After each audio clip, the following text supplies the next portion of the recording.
O tema da minha mensagem hoje é a importância do conhecimento. A importância do conhecimento. Antes de nós lermos aqui Romanos 6:6, eu quero começar falando acerca de um homem chamado Jim Jones. Há uma grande possibilidade de vocês conhecerem este homem chamado Jim Jones. Era um pastor. Este homem chamado Jim Jones era considerado pelas pessoas da sociedade como um homem completamente perfeito, ou pelo menos uma pessoa exemplar diante da sociedade.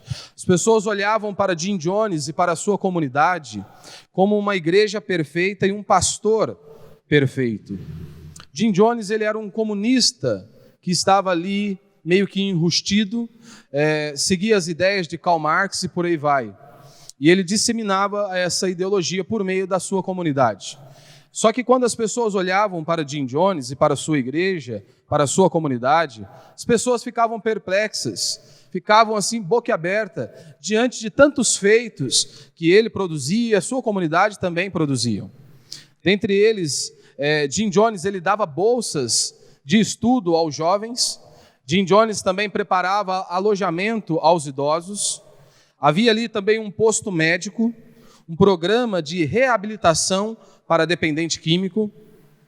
Algumas pessoas chegavam a dizer acerca de Jim Jones que ele era uma inspiração para todos. Olhavam para ele como uma fonte de inspiração.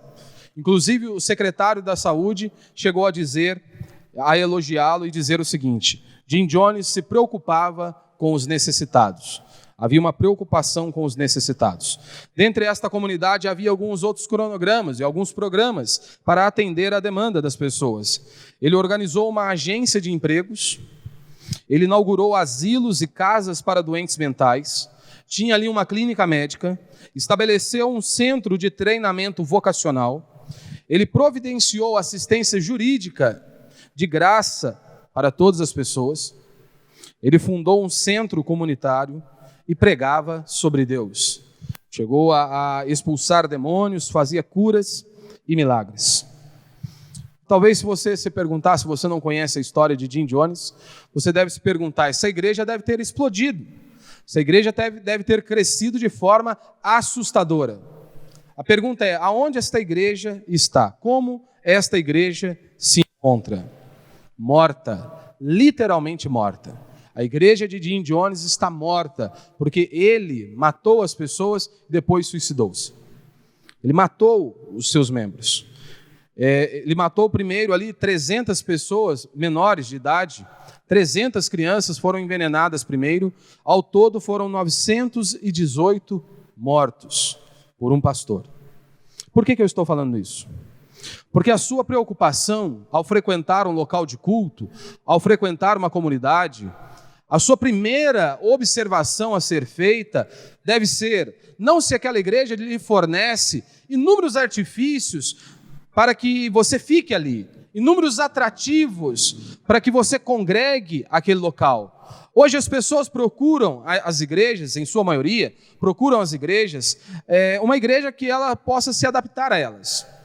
Ou seja, uma igreja que mais se pareça com elas. E aí eles ficam preocupados se aquela igreja há inúmeros cronogramas para atender as pessoas, os membros, seus filhos e todos de uma certa maneira. Só que quando eles deveriam ficar mais preocupados, a coisa que eles deveriam mais observar, não é se aquela igreja há inúmeros cronogramas, inúmeros programas ela fornece aos seus membros, mas é se ela tem um compromisso com a verdade, se ela tem um compromisso com a palavra de Deus, porque é isso que vai te manter de pé no dia das adversidades. Não é um pastor, não é um líder, pode ser quem for, o que vai te manter de pé no dia das adversidades é a Escritura. E por isso é tão importante você conhecer a palavra de Deus. Nós lemos a Escritura não para dominar a Escritura, mas nós lemos a Escritura para que a Escritura nos domine, para que a nossa vida seja conduzida pela palavra de Deus. E é tão importante enfatizarmos isso em nossos dias, porque as pessoas não estão em busca da verdade.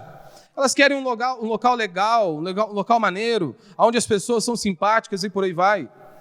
Onde ela se sinta à vontade. Você deve estar num lugar onde eles têm um compromisso com a palavra de Deus, com as sagradas Escrituras. E nós não podemos abrir mão disso. Esse deve ser o primeiro requisito ao examinarmos se a nossa igreja, a igreja a qual você congrega, ela está perto da palavra de Deus ou não. Por que falar isso? Muitas pessoas, inclusive, dentre eles, é óbvio, a grande maioria, são justamente os evangélicos. Na maioria das vezes eles nos criticam ao dizer assim: vocês falam mal dos outros, vocês ficam expondo as pessoas. Parece que eles não leram a Escritura. Jesus constantemente olhava para os fariseus, olhava para os seus discípulos e dizia: não sigam esses homens, senão vocês vão perecer. Jesus olhava para aqueles homens e apontava o erro, a falha daqueles homens. E justamente os cristãos hoje, pelo menos muitos se intitulam cristãos, eles continuam em igrejas onde há um abandono total da palavra de Deus. Não há igreja perfeita. E se houvesse uma igreja perfeita, você não poderia estar ali. Você não poderia congregar, eu não poderia congregar. Haja visto que somos falhos e pecadores. Mas, meu irmão, a igreja precisa ter um compromisso com a verdade, um compromisso com as Sagradas Escrituras. E a maioria dos cristãos hoje, ou pelo menos se intitulam cristãos, quando eles se levantam, quando nós expomos alguém e dizemos: olha, fulano, ele está pregando heresia. E aí automaticamente eles levantam com um argumento: vocês devem amar mais, vocês devem pregar o evangelho. É exatamente o que nós estamos fazendo. E por que justamente esses homens ficam irados muitas vezes por anunciarmos isso? É porque eles não leem a sua Bíblia. Eles não leem a Escritura. Porque se eles tivessem um domínio da palavra de Deus, se eles tivessem fome da palavra de Deus, eles iriam para o culto de suas igrejas e avaliariam aquilo que está sendo pregado pelo pastor. Eles deveriam examinar as Escrituras para ver se aquilo que o pastor está dizendo condiz com a palavra de Deus, antes de levantar e ficarem irados. Porque muitas pessoas nos acusam disso, né? E qualquer reformado, a maioria das vezes ele leva esse título, que ele quer estar ali para arrumar ingresia, para expor os outros, para fazer problemas, criar problemas. O engraçado, sabe qual que é? Essas mesmas pessoas que olham para nós e dizem: vocês não devem criticar ninguém, vocês não podem criticar. Aí a pergunta que surge é exatamente o que eu vou dizer agora. Ora, mas já que eu não posso criticar, você está me acusando de criticar os outros, e eu não posso fazer isso. Mas por que você pode então me criticar? Ora, você está falando que nós não podemos criticar, e você está me criticando? É exatamente isso que nós vemos hoje. Você não pode falar, e aí você está criticando. Hoje há muitos falsos profetas. Hoje há muitos falsos pastores. Talvez eles não cheguem ao nível de Jim Jones, de envenenar os seus membros. Mas sim, há muitos falsos profetas. Eles não estão matando os seus membros, os membros de sua comunidade, envenenados. Mas eles estão mandando essas pessoas, as almas dessas pessoas, para o inferno. Porque não prega-se a verdade, não prega um evangelho que confronta. De Gênesis a Apocalipse, nós vemos uma mensagem que confronta o nosso pecado, o nosso erro. Porque, meu irmão, se nós desejarmos andar longe de Deus, não há bênção sobre nós. Se nós desejarmos andar nos nossos pecados, não haverá a bênção do Senhor sobre nós. Então, de Gênesis a Apocalipse, o que nós vemos na Escritura é uma mensagem de confronto, para depois existir uma mensagem de amor, que vai desembocar no amor. Mas primeiro arrependei-vos, porque está próximo o reino dos céus. Você olha para os profetas, a mensagem é essa, de confronto. Você olha para João Batista, arrependei-vos, raça de víboras. Você olha para Jesus e arrependei-vos, porque está próximo o reino dos céus. Você olha para os apóstolos, a mesma mensagem sendo pregada. Você olha para 2000 anos da história da igreja. Pessoas que tiveram um compromisso com a verdade, um compromisso com a palavra de Deus, anunciaram a mesma coisa: arrependimento. Não há céu sem arrependimento. As pessoas querem céu sem arrependimento. Não existe essa possibilidade. Então hoje, muitos não têm matado seus membros envenenados nos cultos, mas estão mandando a alma dessas pessoas para o inferno. Jesus já nos advertiu lá em Mateus 24, que viriam muito em seu nome, pregando e fazendo inúmeras coisas. Ora, você tinha ali Judas, estava ali com Jesus. Jesus diz: ele é filho da perdição. Estava andando junto, operou alguns milagres, alguns sinais, e era perdido, filho da perdição. Em 2 Timóteo 4,3 nós lemos o seguinte: porque chegará o tempo em que não suportarão a sã doutrina, mas, desejando muito ouvir coisas agradáveis, ajuntarão para si mestres segundo seus próprios desejos. E não só desviarão os ouvidos da verdade, mas se voltarão para fábulas. Você notou aqui? Vai chegar um tempo onde as pessoas não suportarão ouvir a sã doutrina. Eles não querem ouvir a sã doutrina. Então, quando nós olhamos e há o falso mestre, muitos acham que aqueles que estão ali estão sendo enganados. Você pode ter certeza de uma coisa: Jesus foi categórico ao dizer: a minha ovelha, ela ouve a minha voz e obedece. Se houver naquele meio pessoas que são de Cristo, Cristo arranca aquelas pessoas de lá. Mas só há o falso mestre, o falso pastor, justamente porque há esse tipo de pessoa. Que eles não querem ouvir a sã doutrina, eles não querem ouvir a verdade, eles querem ouvir coisas agradáveis, tipo que você vai prosperar, como eu ouvi hoje pela manhã. O irmão testemunhando, participou de uma reunião de oração, e todas as vezes que ele ia a uma reunião de oração, o que ele ouvia era exatamente isso: Deus tem uma obra em sua vida, Deus vai te abençoar, Deus está contigo. E aí ele foi em uma de nossas reuniões do pequeno grupo. A mensagem já era sobre confronto, onde eu dizia: olha, dentro de todo o contexto da minha mensagem, deixei de forma bem clara: se você escolheu o caminho das drogas, não há culpa de ninguém, você decidiu trilhar esse caminho. Você escolheu esse caminho e você vai sofrer as consequências por conta do seu pecado.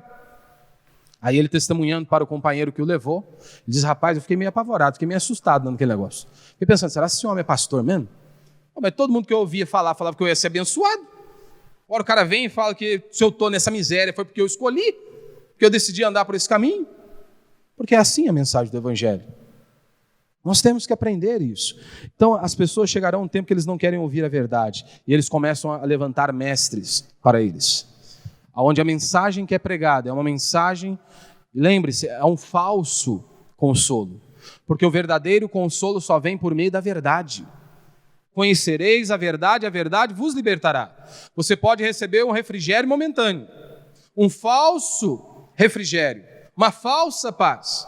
A verdadeira paz, o verdadeiro refrigério só vem por meio do conhecimento da verdade. Meu irmão, quem imaginaria que Jim Jones faria o que fez? Um homem respeitado diante da sociedade. Quem imaginaria que Jim Jones teria a coragem de fazer isso para 918 pessoas? A mesma pergunta eu faço para você hoje. Quem imagina que os falsos pastores estão condenando essas pessoas? Quem imagina? Por isso que muitos ficam revoltados. Quem imagina que os falsos pastores estão condenando essas pessoas? E é muito fácil. Se você quer saber se uma igreja é bíblica ou não, basta você avaliar a mensagem que ela anuncia. Ela prega o verdadeiro evangelho, o evangelho genuíno. Uma mensagem de confronto, mas é uma mensagem que vai desembocar em refrigério, em renovo, em restauração. Mas primeiro inicia-se com um confronto, porque é disso que nós precisamos. Nós não precisamos de ninguém passando a mão sobre a nossa cabeça. Nós já nos amamos demais. Esse é o nosso problema. Nós precisamos ser confrontados pela palavra de Deus. E uma igreja bíblica, uma igreja verdadeira, ela prega esta mensagem que confronta os nossos pecados, porque sempre que nós nos debruçamos diante da palavra de Deus, nós somos confrontados por ela.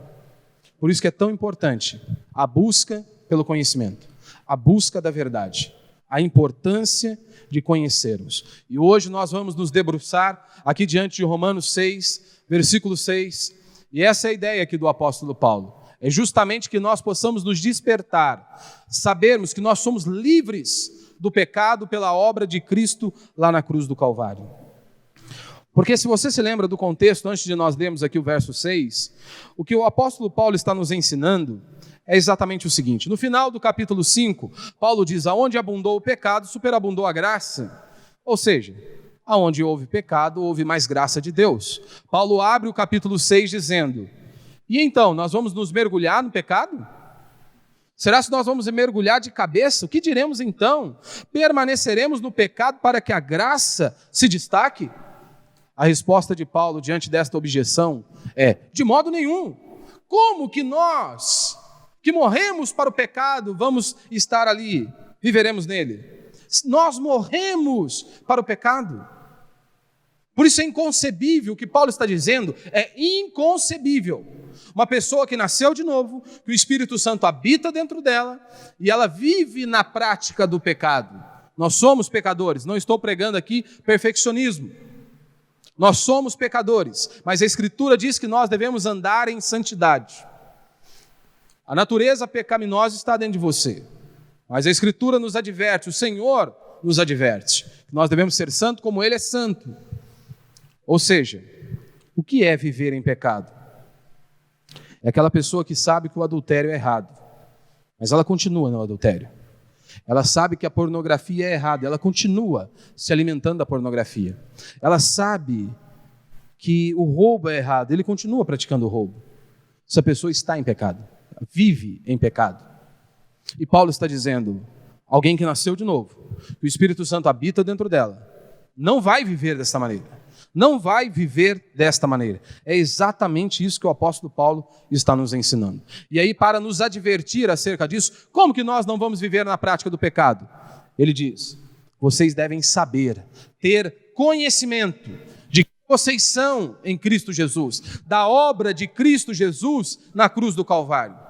E aí nós partimos aí para o verso 6, onde Paulo diz, pois sabemos isto, a nossa velha natureza humana foi crucificada com ele para que o corpo sujeito ao pecado fosse destruído, a fim de não servirmos mais ao pecado.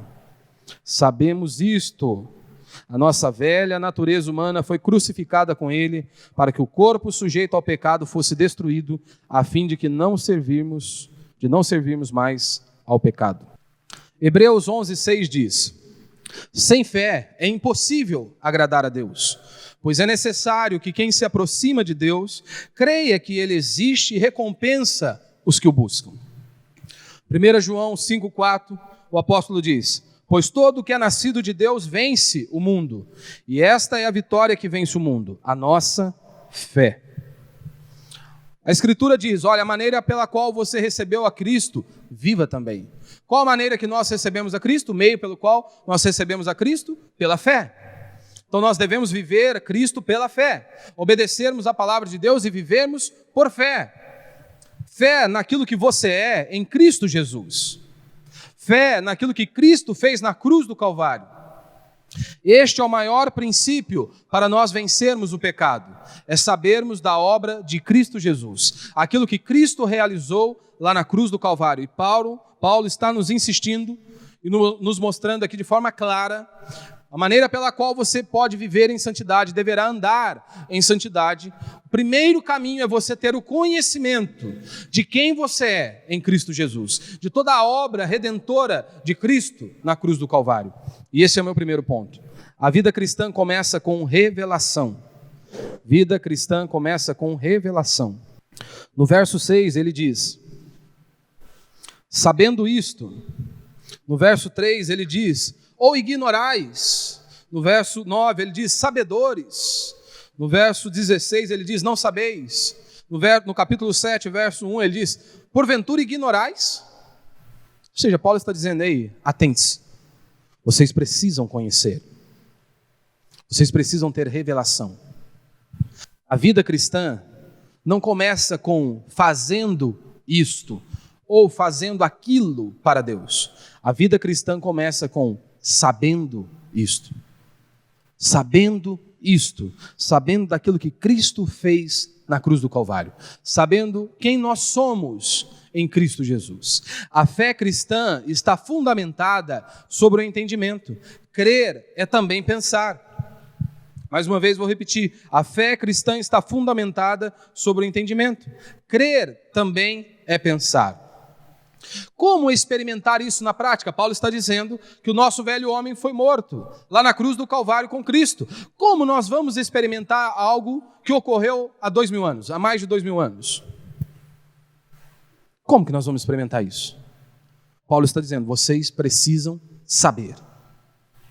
E esse saber, ele deve ser regado com oração, joelhos dobrados no chão, buscando ao Senhor. É você ler a sua Bíblia, se prostrar diante do Senhor e clamá-lo, pedir para que o Espírito Santo de Deus abra os teus olhos, abra o seu entendimento, para que você se submeta à palavra de Deus. Isso precisa ser regado à oração. E você precisa receber aquilo que está nas Sagradas Escrituras, aquilo que está na palavra de Deus. Augusto Nicodemos ainda brinca, né? Alguns meios evangélicos, eles têm o hábito de soltar uma profetada ali no meio do caminho e eles dizem, recebe aí, você tem que dizer, eu tomo posse, né, da bênção. O cara dá uma profetada e diz que você vai receber a chave não sei lá do quê. Se você canta, você vai gravar um CD. Agora você não grava mais CD, agora é pendrive já direto. Não, é cartão de memória. Você já põe no cartão de memória, não grava mais CD não. Já é direto no cartão de memória. Aí o cara dizia que você ia gravar um CD, daí você tinha que falar, eu tomo posse, né? Alguns ainda faziam você guardar a chave dentro do bolso. Augusto Nicodemos ainda diz, aqui é a hora exata de dizer eu tomo posse. Aqui é o momento exato, quando nós lemos aqui Romanos 6,6, sabendo isto, que a nossa velha natureza humana foi crucificada com ele, para que o corpo sujeito ao pecado fosse destruído. Qual o objetivo? De não servirmos mais o pecado. Aqui é o exato momento de nós dizermos, eu tomo posse da palavra de Deus. Eu creio na palavra de Deus. Eu tenho esta convicção daquilo que Cristo fez na cruz do Calvário. Meu irmão, a santificação é um processo. É um processo. Tem que ser feito todo dia. Todo dia, até o último dia da nossa existência. Nós temos que nos dobrar diante do Senhor, reconhecermos os nossos pecados, as nossas falhas. É um processo. A santificação é um processo. Por que é importante eu saber, como Paulo está dizendo, sabendo isto? Quando nós não temos conhecimento de algo, nós não podemos tomar posse daquilo. Nós não podemos nos apropriar ou usufruir daquela coisa. Se eu não tenho conhecimento, como que eu vou tomar posse de algo se eu não tenho conhecimento? Como que eu vou usufruir daquilo? Eu não posso. Como certa vez um fazendeiro, em sua propriedade, havia lá plantava acho que batata, e as coisas não estavam muito boas para o lado dele não. Batata não estava rendendo dinheiro. E ele já com situação financeira apertada, disse que ele vende a terra. Preço de banana, vendeu a terra, preço de banana. E aí o camarada que pegou a terra dele depois, o cara achou petróleo na terra. Você imagina, o cara estava montado na grana, estava em cima do dinheiro, mas ele não tinha conhecimento. Não podia usufruir, se apropriar daquilo. Não podia se apropriar daquilo. Então, por que nós precisamos ter conhecimento de Deus, de sua palavra? Sabe por quê? Para você prestar um culto que agrade a Deus. Para você viver de maneira que Deus seja glorificado por meio de suas vidas, de sua vida. Você precisa conhecer a Deus e conhecer a sua palavra para você obedecer o que Ele ordena em sua palavra. Para que você viva da maneira que Ele ordena nas Sagradas Escrituras. Você precisa conhecer a palavra de Deus para que você não caia no misticismo. Você precisa conhecer a palavra de Deus para que você não caia no pragmatismo.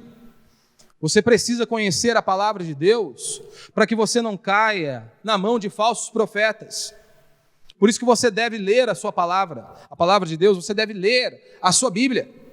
Por causa disso, quando você voltar para sua casa, examinar as Sagradas Escrituras. Mas para isso você precisa saber. Saber. Tipo mais ou menos assim, né? Camarada lá que joga na Mega Sena.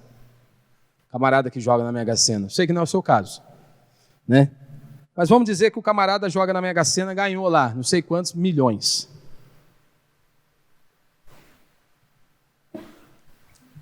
Aí esse camarada está lá. Está esperando lá correr a Mega Sena lá, não sei quantos números que é. Mas ele está lá esperando correr lá o jogo. E de repente ele acerta um, acerta dois, sei lá quantos que é aí, eu não vou perguntar, que senão vai entregar você joga, né? Aí que tem algum jogador daqui a pouco aqui no meio. Se eu perguntar, você fala, é tanto. Pronto. Mas aí ele está lá, vamos dizer que seja 10 números. Está com 9. Acabou que já está tremendo já. coraçãozão já está milhão. Cantou lá o último número, lá o Marvado acertou, fez os 10 pontos. O bolso já está... Ele não botou a mão na grana ainda, mas o bolso já está bufando de dinheiro. O que normalmente essas pessoas fazem? Já promete casa para a sogra, já promete carro não sei para quem, vai dar propriedade para um, vai dar propriedade para... Ele nem colocou a mão no dinheiro, mas ele está sabendo que ele está rico, ele sabe que ele montou na grana. O que eu quero dizer com isso? A partir do momento que ele se considerou rico, ou seja, ele teve o conhecimento, eu ganhei na Mega Sena, começou a agir como rico. No caso dele foi um tolo, né? Já saiu distribuindo, mal ganhou, já está distribuindo as coisas. É isso que nós temos que nos posicionar. A partir do momento que você souber que você é livre em Cristo Jesus, a sua atitude para com o pecado vai ser diferente. Quando você tem um conhecimento de que você não é escravo do pecado, você vai se posicionar e viver de maneira diferente. Então nós precisamos ter revelação de quem você é em Cristo Jesus. Você precisa ter um entendimento de quem você é em Cristo Jesus. Revelação é aquilo que está na nossa cara. Você se lembra lá de Gênesis, na criação? Deus diz, haja luz. E é exatamente isso que eu e você precisamos para caminharmos na vida cristã. É exatamente de luz. Precisamos ter clareza para andarmos em santidade, para vivermos uma vida cristã de maneira digna, piedosa, que glorifica a Deus. Precisamos ter luz, clareza daquilo que Jesus fez por nós na cruz do Calvário. Precisamos ter luz, clareza de quem nós somos em Cristo Jesus. Porque há uma grande diferença. Porque, meu irmão, se você não tiver clareza do que Cristo fez por você, você não vai andar em santidade. Se você não tiver clareza daquilo que Cristo fez, você não vai avançar. Por isso que é muito importante. Há uma diferença entre saber e saber de verdade. Ter uma revelação acerca de algo. Por exemplo, todo ser humano, ele diz, existe o inferno. As pessoas vão pagar pelos seus erros. Mas eles apenas sabem. Apenas falam da boca para fora. Eles não têm revelação do que eles estão falando. Eles não compreendem o que eles estão falando. Como que eu sei? Ora, simples. Basta você olhar para o estilo de vida. Se eles vivem como ímpios, depravados, perdidos e longe de Deus. Então ele pode falar que existe o inferno, mas ele não tem uma revelação nítida, clara do que é o inferno. Porque senão ele não viveria daquela maneira. Se arrependeria dos seus pecados e buscaria a Deus. Simples assim. Todo mundo sabe que é pecador, não é isso? Até ímpios dizem isso. Ser humano, sou ser humano, o homem erra, o homem falha. Mas há uma grande diferença quando você se converte. Quando o Espírito Santo vem e habita em você. Quando o Espírito Santo vem e nos quebra. Você olha para a sua vida de maneira como a Escritura mostra que você é. Podre, maligno, da planta dos pés ao alto da cabeça. Não é apenas uma declaração da boca para fora, todos são pecadores. Não, você enxerga o seu pecado, você enxerga que o seu pecado colocou Cristo na cruz do Calvário. E você se prostra diante do Senhor e chora pelo seu pecado. Há uma grande diferença quando nós temos revelação de verdade. Todo mundo sabe, diz Deus é onipotente, onipresente, onisciente. Mas as pessoas não têm uma revelação clara disso. Porque eles ficam preocupados se eles vão pecar. Eles ficam preocupados com a esposa, outros ficam preocupados com os filhos, outros ficam preocupados com o pastor e por aí vai. Só que eles se esquecem de Deus. Os olhos do Senhor passam por toda a terra. Não há nada oculto que não seja revelado. Os olhos do Senhor passam por todo lugar. Então, se eles tivessem uma revelação de quem realmente Deus é, não viveriam assim. Só que aqui há uma linha muito fina, que nós devemos tomar muito cuidado, nós precisamos ter um equilíbrio, porque, por exemplo, assim como nós sabemos que somos pecadores, que não há bem algum em nós, que nós somos podres, depravados, de acordo com o que a Escritura nos anuncia, e é o que eu creio, nós precisamos também saber quem nós somos em Cristo Jesus. Eu preciso ter uma revelação de que eu sou podre, miserável e pecador. Mas eu preciso também ter um entendimento claro de quem eu sou em Cristo Jesus, de toda a obra redentora de Cristo Jesus e qual a implicação disso em minha vida. Então é uma linha muito fina. Por que muitos ainda vivem em pecado? Por que muitos ainda são escravizados pela pornografia, pelos vícios, por inúmeras outras coisas, inúmeros outros pecados? Porque eles não tiveram uma revelação plena de quem eles são em Cristo Jesus, daquilo que Cristo fez na cruz do Calvário por elas. Por isso que eles vivem assim, escravizados. Talvez a sua pergunta seja: pastor, mas como então a gente tem este saber? Como que nós recebemos este saber?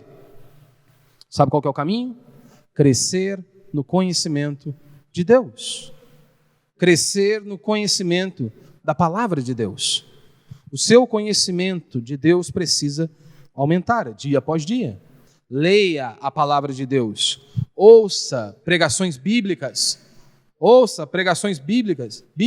Ore, dobre o seu joelho, ore a Deus, se alimente de Cristo, ao invés de você ficar ali 2, 3 horas nas redes sociais, 2, 3 horas debatendo algum outro assunto. Dobre o seu joelho, busque a Deus, ou pegue o seu celular, leia a Escritura, se alimente de Deus, da palavra de Deus. Mas muitas vezes perdemos tempo o bastante, ao invés de nos alimentarmos das Sagradas Escrituras. Segundo ponto que nós observamos aqui, Paulo diz: olha, vocês morreram para o pecado. Meu segundo princípio aqui é: meu velho homem morreu, mas a carne ainda vive. Meu velho homem morreu, mas a carne ainda vive. O que é o velho homem? Paulo nos mostra aqui no capítulo 5 que Jesus Cristo é o segundo Adão. Então, se o novo homem é Cristo, o velho homem é Adão. É o que Paulo nos ensina no capítulo 5. Ou seja, de maneira prática, o meu antigo eu era escravo do pecado. A minha velha natureza era escrava do pecado. E Paulo está dizendo: esta velha natureza que vocês herdaram de Adão foi crucificada lá na cruz. O velho homem morreu para o pecado. Mas note, Paulo diz: o meu velho homem morreu. Paulo não está dizendo que o pecado morreu. Não. O seu velho homem morreu, mas o pecado está aí. E ele quer reinar. Ele quer ser o Senhor. Por isso que Paulo diz: olha, o meu velho homem morreu. O seu velho homem foi crucificado na cruz do Calvário. Por exemplo, 1 João 1,8 vai dizer: se dissermos que não temos pecado algum, enganamos a nós mesmos e a verdade não está em nós. Ou seja, se eu disser que eu não tenho pecado, eu sou um mentiroso. Então a natureza pecaminosa está aqui dentro de nós. Isso habita em nós. Mas há essa diferença de sermos pecadores e vivermos na prática do pecado. Ou seja, quem morreu foi o meu velho homem e não o pecado. Então eu vou ter que ter uma luta constante contra o pecado. Você vai precisar lutar contra a imoralidade, você vai precisar lutar contra o adultério, contra a pornografia e inúmeros outros pecados. Você vai lutar contra as suas dificuldades. Enquanto o seu corpo não descer à sepultura, você terá que lutar contra isso. O seu velho homem foi crucificado, ou seja, você já não é escravo do pecado, mas você terá que lutar contra o pecado todos os dias de sua vida. E a ordem é: sede santo, porque eu sou santo. Essa é a ordem bíblica, nós devemos nos parecer com Cristo. Paulo vai dizer em Romanos 8, 23, que o nosso corpo aguarda a redenção. Ou seja, o nosso corpo aqui ainda não recebeu a redenção. Um calor desse a gente fede, né? Mesmo se tomando banho, se ficar muito tempo aí, vai feder, né? Só porcaria. O nosso corpo ainda aguarda a redenção. Quando Jesus voltar, teremos um corpo glorificado. Para você compreender um pouco com relação ao pecado, imagine comigo. Imagine uma criança de 6 anos, por exemplo, tentando segurar um pitbull. O que você acha que vai dar? É claro que o pitbull vai arrastar aquela criança. Vai puxar aquela criança para tudo quanto é lado. Esses dias eu vi ali não sei onde que eu vi aí na internet, aí, estava lá, a mãe teve a brilhante ideia, deu a correntinha na mão do filho, e ele estava com um patinete e o cachorro lá. O que você acha? O cachorro engatou a terceira ali, foi que foi. A criancinha saiu lá no pinote. Mas imagine, uma criança segurando um pitbull. Não vai dar certo. O pitbull vai arrastá-la. É mais ou menos isso que acontecia conosco. Agora, se é um adulto segurando a corrente, cara macho, ou uma mulher de fibra, forte mesmo, filho, o cachorro não vai conseguir nada ali não. Pode dar uma arranhada lá no chão, mas não vai não. Não vai prosperar não vai para frente não. Mantém o pulso ali, vai ficar ali firme ali. É mais ou menos isso. Antigamente o pecado nos dirigia. Nós éramos como essa criancinha tentando segurar um pitbull. Era isso que acontecia com nós. Agora nós recebemos uma nova vida, como a Escritura nos ensina, uma nova natureza, e nós podemos dizer não para o pecado.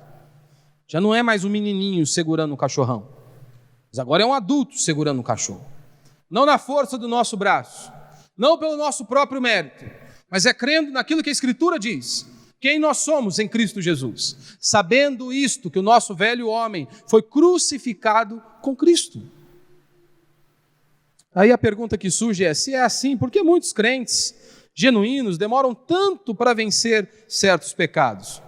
Ora, porque eles precisam crescer na fé, eles precisam crescer no conhecimento da palavra de Deus. Como Paulo vai dizer em Romanos 10:17, portanto, a fé vem pelo ouvir e ouvir pela palavra de Cristo. Eles precisam conhecer a Cristo. Meu irmão, Jesus já nos deu tudo o que nós precisávamos para não vivermos em pecado.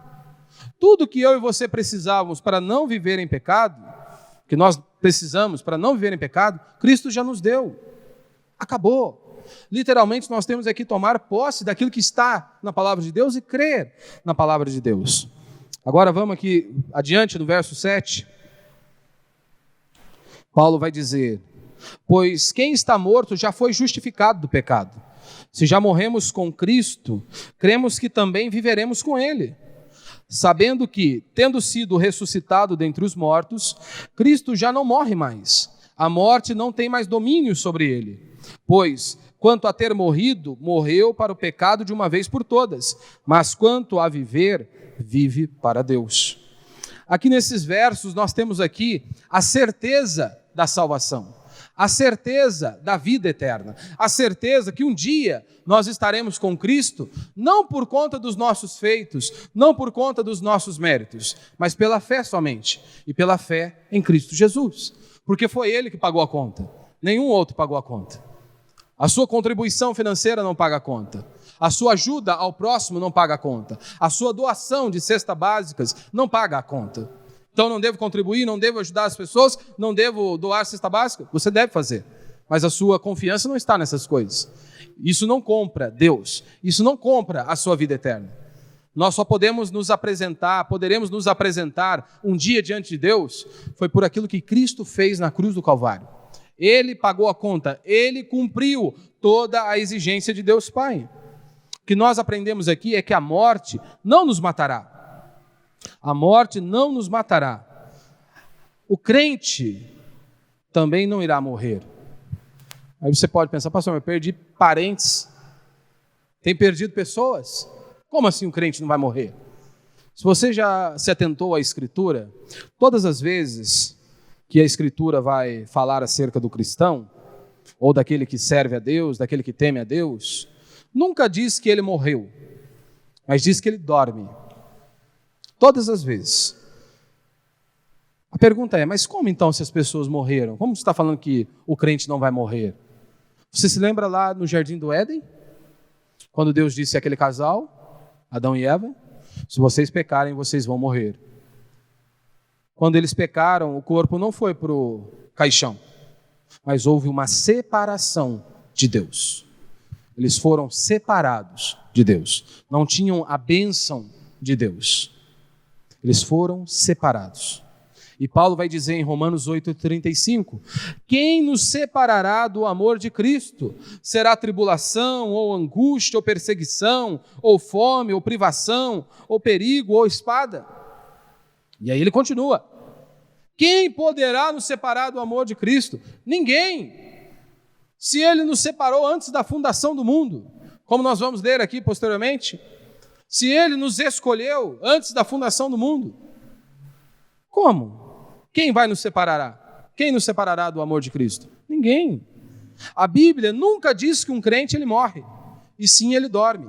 Você se lembra de Jesus, quando ele vai até Lázaro? Ele olha para os discípulos e diz: nós vamos até Lázaro, porque Lázaro dorme. Os discípulos não entenderam o enigma? Ah, Senhor, mas já que ele dorme, o que nós vamos fazer lá? Aí Jesus fala: ele morreu, camarada. Falou isso, né? Mas a ideia é essa. Ele morreu, ele está morto. Por isso nós precisamos ir até lá. Ou seja, ele está dormindo, ele descansa. Em Tessalonicenses diz isso, 4,15. Ora, ainda vos declaramos por palavra do Senhor, isto, nós, os vivos, os que ficarmos até a vinda do Senhor, de modo algum precederemos os que dormem. Aqui está falando da vinda de Cristo. E note como ele diz: nós, os vivos, de modo algum vamos preceder. Os mortos? Não, os que dormem, os cristãos. Isto aqui é a certeza da salvação, da vida eterna. E algumas pessoas dizem: mas essa ideia de que Deus me separou desde a fundação do mundo, isso aí abre margem para o pecado. Claro que não, é isso que Paulo está dizendo. É impossível aquele que o Espírito Santo habita dentro dele, ele vai viver mergulhado em seus pecados, porque ele se enxerga, ele viu quem ele era e aquilo que Cristo fez por ele na cruz do Calvário. Então essas pessoas que batem no peito e dizem: o Senhor me separou, o Senhor me predestinou, e elas vivem mergulhadas em seus pecados, eles estão se enganando. Eles não conhecem a Deus, eles não conhecem a Cristo, porque se conhecessem realmente a graça de Deus, viveriam para Ele, viveriam para que Ele pudesse ser exaltado por meio de suas vidas.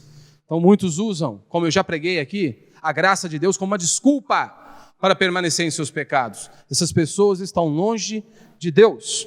Como diz aí o Salmo, ou melhor, Filipenses 1,6, o apóstolo Paulo dizendo: e estou certo disso, aquele que começou a boa obra em vós irá aperfeiçoá-la até o dia de Cristo Jesus.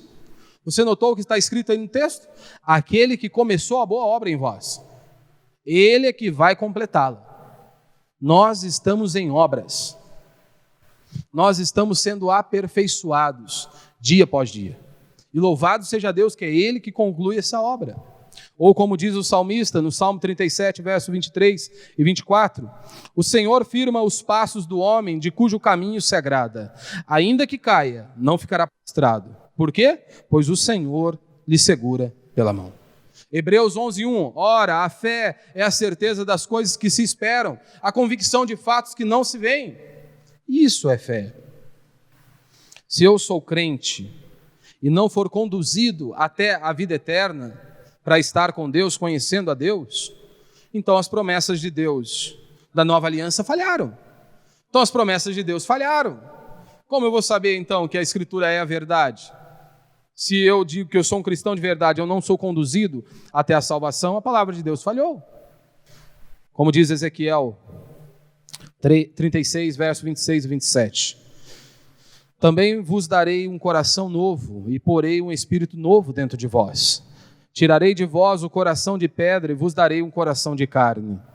Também porei o meu espírito dentro de vós e farei com que andeis nos meus estatutos e obedecereis aos meus mandamentos e os praticareis. Você consegue perceber aqui no verso 27?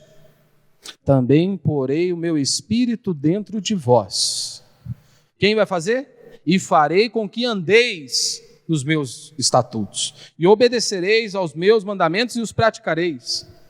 É Ele que vai nos fazer andar em novidade de vida. É Ele que vai nos fortalecer, como Paulo diz aqui, para que nós possamos andar em novidade de vida. Então, meu irmão, o que nós vemos aqui é o seguinte: a salvação é obra de Deus. A salvação é obra de Deus, e isso joga por terra qualquer mérito humano. Nós não temos nada para apresentar a Deus. Qualquer coisa que nós tentemos apresentar a Deus são como trapos de imundícia. Nós não temos nada para apresentar a Deus. Como Paulo vai dizer, olha, não é de obras para que ninguém se glorie. Salvação é pela fé, pela graça, para que ninguém venha bater no peito e dizer: eu herdei a vida eterna pela força do meu braço. A salvação é obra de Deus. Então, se você quer saber o que define um verdadeiro cristianismo para o falso, basta você se atentar a este ponto.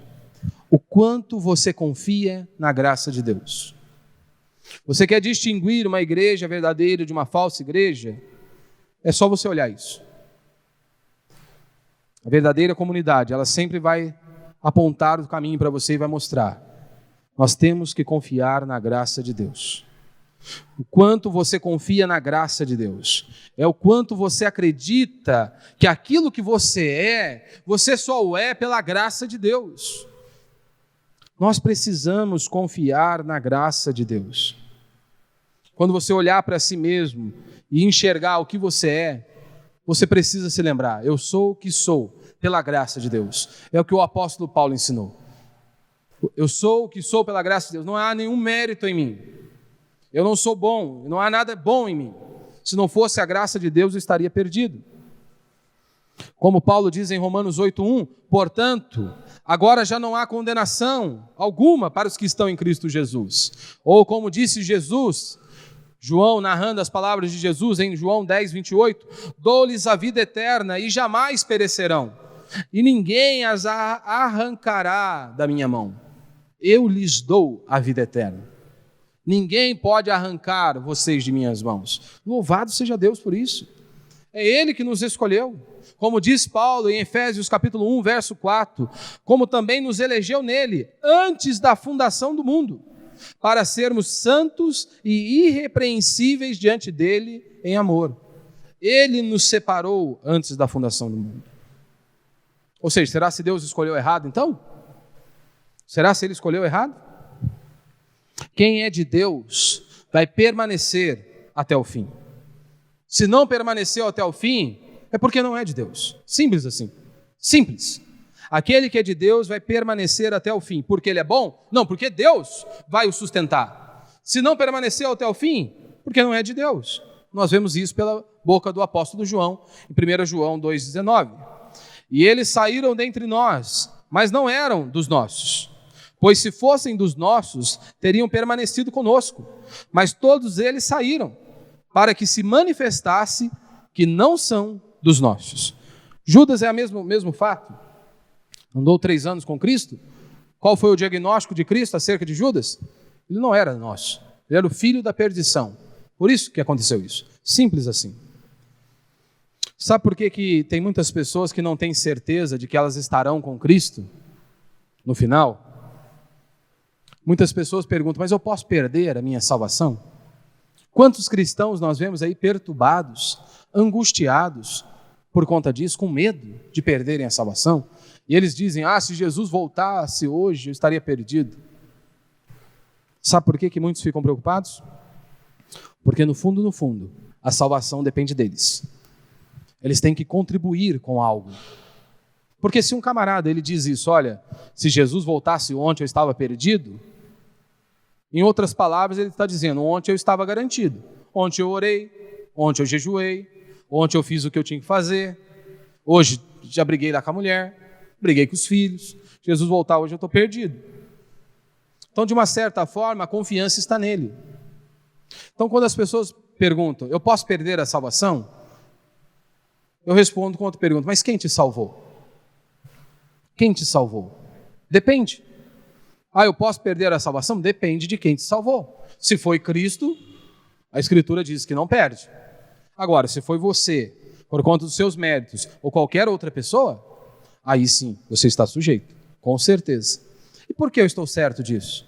Que nós vamos estar com Cristo. Porque Paulo ele continua isso aqui no verso 10, né? Pois quanto a ter morrido, morreu para o pecado de uma vez por todas, mas quanto a viver, vive para Deus. E esse é o meu último princípio. Morremos de uma vez por todas para o pecado. Como eu disse, capítulo 6, o apóstolo Paulo vai mostrar que nós éramos escravos do pecado. Agora nós não somos mais. Agora nós pertencemos a Cristo. Nós somos de Cristo. Nós somos escravos de Cristo, servo de Cristo. É isso que Paulo abre a sua epístola dizendo. Que nós somos servos de Cristo. Lembrando que a palavra servos aqui no original, no grego, significa isso, escravos. Nós somos escravos de Cristo. Ora, nós não tínhamos escolha com o pecado. Éramos escravos do pecado. Nós escolhemos. Mas se Cristo habita em nós, se nós recebemos uma nova vida, como Paulo diz, se alguém está em Cristo, nova criatura é. As coisas velhas já se passaram, eis que tudo se fez novo. Se nós estamos em Cristo, hoje nós pertencemos a Cristo e somos dele. E como eu disse, isso não é perfeccionismo. Como John Wesley ensinou, chegaria um ponto onde nós amaríamos tanto a Deus que nós não pecaríamos mais. E a Escritura diz que não funciona assim. Se tratando de nós, é impossível.